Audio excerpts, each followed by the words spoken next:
5 meses sem acusação criminal formal e agora essa prisão segue adiante, quando o máximo para uma prisão sem acusação é de 40 dias, o que foi sempre respeitado estritamente durante a Lava Jato.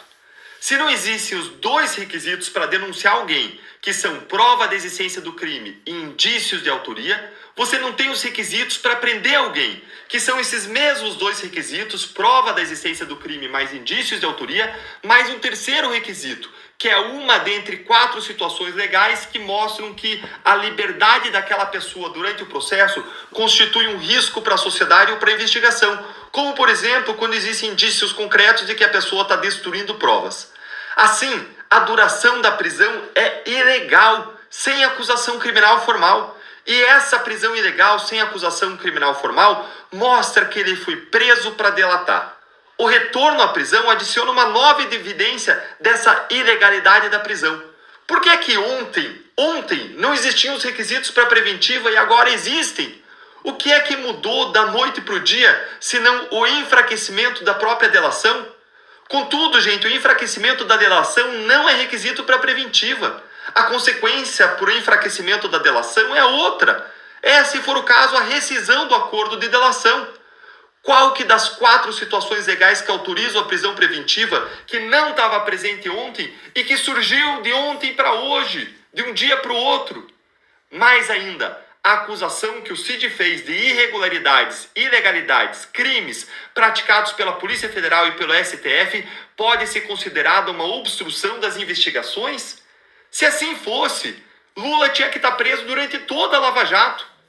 Além disso, e se a acusação do Mauro Cid for verdadeira?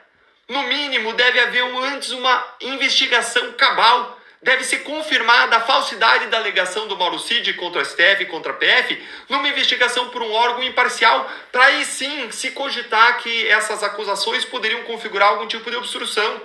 Contudo, o Supremo segue sendo o Supremo, colocando-se acima da lei. O Supremo pode tudo.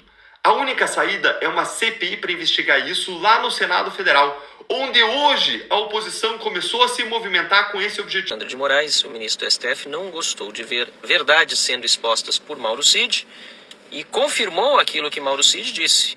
Ele é a lei, ele é a Constituição, é ele que manda e desmanda. Nós temos no Brasil um governo de um homem e não das leis. E por isso, por ser ele a lei, mandou de volta Mauro Cid agora para a cadeia. Até porque nada do que Mauro Cid disse é novidade para quem tem 2 neurônios, para quem é inteligente, para quem acompanha, para quem vê a farsa que são os julgamentos, entre aspas, do atual Supremo Tribunal Federal. Todos que estão acompanhando sabem que os ministros que lá estão, inclusive os omissos, estão contribuindo para a ruptura do Estado de Direito do Brasil e para a perseguição de pessoas que, se tiverem qualquer tipo de crime cometido, não estão sendo submetidas ao devido processo legal. Aliás, não estão sequer tendo a garantia do foro normal. Estão sendo julgadas já por aqueles que se dizem, além de investigadores, são acusadores e também vítimas supostas. É um absurdo o que estamos vivendo no Brasil. A notícia é essa, para quem está entrando na live agora. Mauro Cid foi preso novamente, segundo se tem informações até o momento, por supostamente obstruir a justiça com os áudios que foram revelados. Mas a verdade é aquilo que eu tenho denunciado há muito tempo e continuo falando, sem o menor medo de estar equivocado.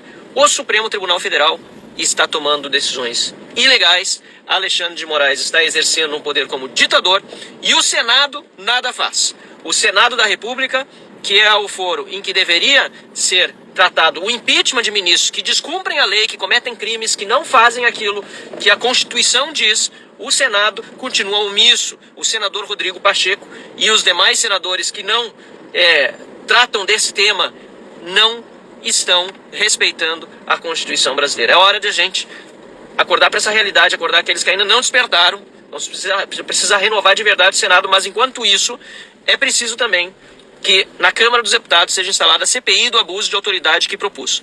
Nós vamos agora voltar a carga para que essa CPI seja instalada, que ela tenha o início das suas atividades e que este drama que nós vivemos hoje no Brasil, essa ditadura que se está consolidando no país, não continue, e aqueles que estão sendo presos ilegalmente, inconstitucionalmente, sem respeito ao devido processo, sejam não apenas soltos, mas também os danos reparados. Falei há pouco, essa semana, da Dona Iraci, que foi presa, professora, durante os atos do 8 de janeiro, ao se proteger dentro do Palácio do Planalto, depois de, se eu não me engano, 8 meses solta, com diabetes, hipertiroidismo e outras doenças mais, voltou agora a ser condenada, aliás, agora passou a ser condenada a 14 anos de cadeia, ela tem 71 anos de idade. É um absurdo o que está acontecendo no Brasil e podem contar comigo sempre para continuar fazendo pelo menos aquilo que eu posso fazer nesse momento, pelo menos até agora tenho conseguido fazer, ainda não me calaram, que é denunciar tudo isso e falar da minha absoluta revolta e do meu trabalho junto a colegas para que saiam da inércia, deputados e senadores, e façam também alguma coisa. Aí os juristas estão fazendo análise, né? Juristas, constitucionalistas, penalistas, sobre o áudio vazado do Mauro Cid. E o Mauro Cid fala de algumas coisas lá, inclusive que ele pode perder a chamada delação, o que ofereceram a ele, porque ele não quis falar aquilo que eles queriam que ele falasse. E mais ou menos ele diz que eles queriam que eu mentisse, que eu colaborasse com a narrativa para dar legalidade para chegar até onde eles querem, que é na carcaça de Jair Bolsonaro. E eu dizia que não, ele dizia que eu estava mentindo, né? Diz lá. Bom, mas algumas chaves ele colocou ali, que tem mais ou menos a ver com o dichavo, né? Do delegado que segurou o jornalista português no aeroporto e ao ser ouvido na comissão de segurança, nas perguntas do Moro e do Girão, simplesmente ele deschavou, foram para as redes sociais. Então qualquer pessoa que na rede social ataca o sistema, ou não ataca, ou discorda do sistema, porque um país democrático não pode fazer o que se está fazendo, cerceando liberdades, bloqueando jornalistas, bloqueando o meio de vida do cara, as contas bancárias, onde o indivíduo tem que comer, dar comida para os seus filhos, tomando o passaporte no país democrático, porque o cara discordou da Suprema Corte, discordou do que fez o ministro Alexandre de Moraes. Eu continuo discordando. Então ofendeu a Suprema Corte, e disse o delegado lá, estava ofendendo a Suprema Corte, falando sobre o golpe do dia 8. Que golpe? Que história de golpe? Essa palavra é para pegar. Como vocês dizem que Temer deu um golpe. Temer deu um golpe. Temer nem votar, votou. Era vice-presidente da República. Assumiu democraticamente, constitucionalmente. E quem estava presidindo era Lewandowski. Bom, o presidente era o senador Renan. Ele participou do golpe. O senador Renan era o presidente da casa. Hoje está no governo. E depois se mostrou ferrenho contra o Temer.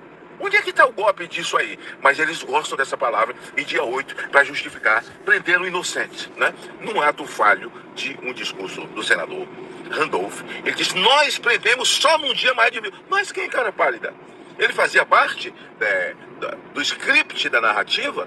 Então ele diz: é só narrativa, eles querem fechar isso para poder de vez achar o momento de prender Jair Bolsonaro. E outra coisa que ele fala, né, ele fala algumas coisas que ele fala lá, e ele realmente está no aperto, ele está na merda, que ele perdeu tudo, só ele que perdeu, tá, lá vai. Bom, mas ele diz o seguinte: Alexandre de Moraes está com tudo armado. Está tudo certo a narrativa. Eles precisam de mais gente para confirmar essa narrativa, porque está tudo na mão de Alexandre de Moraes. Alexandre de Moraes manda, Alexandre de Moraes desmanda, ele faz e desfaz. Interessante. E durante essa semana eu falei com o ministro do Supremo sobre isso, tocando sobre eles não perceberem ou ter deixado crescido demais. É tanto tentáculo que eles não têm mais como segurar. Porque, de fato, esse país, quem é democrata é antidemocrático. O que você faz que não agrada o ministro Alexandre de Moraes ou o sistema que aí está, e o sistema pode falar qualquer coisa, o Lula pode mentir, viu a questão dos móveis? Ele vai para o inquérito das fake news? Ele não vai. Ele pode falar qualquer coisa. Então você vai na rede social, o cara apoia o Hamas, tá lá. O cara é apoiador do Hamas, ninguém nunca chamou esse cara para depor. O cara estava nomeado na Câmara. O cara faz postagem contra Israel, queimando bandeira de Israel. Ele é chamado, quando ele vem ao Brasil, ou sai do Brasil, da imigração da Polícia Federal? Qual que é o critério? Então veja que estado que nós estamos vivendo. Nós estamos vivendo um estado de sítio, realmente. Estamos vivendo dentro de uma ditadura, estamos vivendo dentro de... Está fazendo balanço aqui, eu estou dentro do carro, estou na estrada. Já dentro de um regime comunista. Eles contam a mentira que quer. Aliás, o Lula é mentiroso quanto mais. Tem vídeos dele aí dizendo que saiu pelo mundo afora, dando um número de crianças na rua, 30 milhões de crianças na rua, contando mentira, e o pessoal acreditava, achava bonita, batia palma, e ele continua mentindo, como mentiu em todo o processo eleitoral, né? Bom, eu não estou aqui para narrar isso, mas vou falar do áudio vazado do Mauro Cid, que ali desmonta toda uma narrativa, traz à tona, sabe? Se vai piorar a situação do Mauro Cid, não sei, por causa desse áudio vazado em que ele diz que Alexandre de Moraes que é o cabeça, ele que manda tudo, ele que dá ordem, ele que diz, ele que desdiz, ele que prende, ele que solta, ele mantém inocentes presos acima de 81 dias, ele dá a pena de 14 anos, de 17 anos, mas o problema disso não é ele dar a pena, essa tal dosimetria, é os ministros ir atrás disso e votar a favor do relator. Isso aqui é minha intriga. Isso quer dizer que todos eles batem palma ou tem medo de Alexandre de Moraes? Tem medo de Alexandre de Moraes. Agora, o Senado tem culpa. Culpa mesmo. O Supremo se mete no Senado. Eu não sei quem morre de medo no Senado do ministro Alexandre de Moraes, porque eu não morro de medo. Eu não morro de medo. Eu sou senador da República e sem mandato também nunca tive medo e nunca vou ter medo. Porque eu acredito ainda nessa Constituição que a gente não vê, ela não existe, mas eu continuo acreditando nessa Constituição. Então essa delação do Mauro Cid e dizendo, bom, então vamos botar tudo na mesa aí, tem um momento lá que ele fala, em que o presidente se encontrou com o Alexandre de Moraes na casa do senador Ciro Nogueira. E aí? É só o senador Ciro Nogueira agora confirmar isso. Se foi verdade, o que eles conversaram, o que foi tratado e não foi cumprido. E não foi cumprido, né? Porque a boa vontade do presidente sempre existiu. As 4 linhas da Constituição. Jogo das 4 linhas do presidente. Só que o jogo é de várzea. É de várzea, não tem linha, não tem aquela marcação de cal, não. Entendeu? Do pescoço para baixo é canela, é porrada. Então tudo que ele tratou ele não cumpriu lá. Deve ter sido isso.